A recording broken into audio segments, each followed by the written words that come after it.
Hello, my name is Saahil. I'm a student at Douglas College, and looking at me for the first time, you might think, hey, this dude looks a little funny. There's probably nothing wrong with him besides that, right?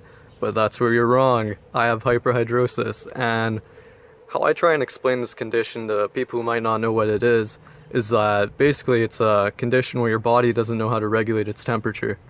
And since it doesn't know how to regulate its temperature, it decides to sweat excessively.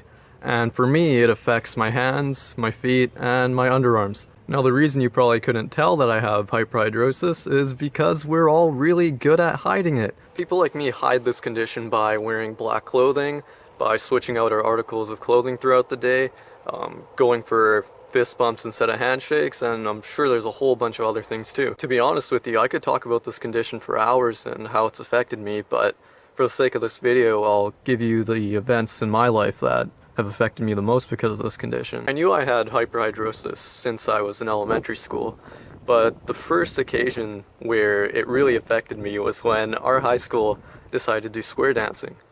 And we weren't allowed to wear gloves or anything, so my hands, obviously, they were really sweaty, they were really cold. And so when I decided to hold hands with these people, they'd make remarks like, "You're so sweaty, you're gross, why are you sweating so much? What's wrong with you?"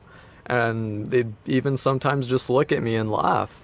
And because of all of this, it would make me skip classes throughout all my years in high school. It led me to believe that everyone I run into will feel this way about me.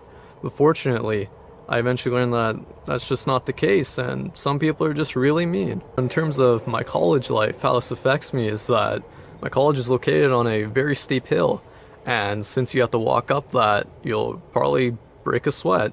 And I sweat more than other people, so sometimes I'll end up hiding in the washroom and waiting until my sweat chills out for who knows how long.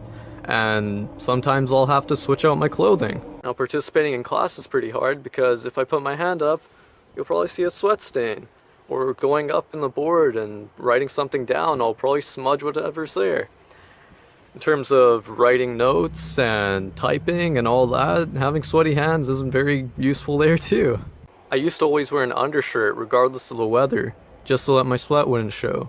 But luckily, I've come to realize that no matter what, my sweat's probably going to show, and I don't have to do all that. Also leads me to avoid social events. For example, I have family who love to go bowling, but what's the point of me bowling if I can't even grip a bowling ball? There's a stigma associated with this condition, and that leads a lot of people like me to not talk about our problems. But ever since I entered college, I've tried to be more open about this condition. I've even wrote in a paper for a psychology class about hyperhidrosis and its effect on mental health. I also work as a tutor for my college, and one of the steps in our employment process was trying to teach our service coordinators something new. And I decided to tell them about hyperhidrosis and the treatments available and how it affects mental health. I think it's important to talk about this issue because if we don't, nobody else will. What really hurts to see is that there's such a negative connotation associated with sweating and being gross.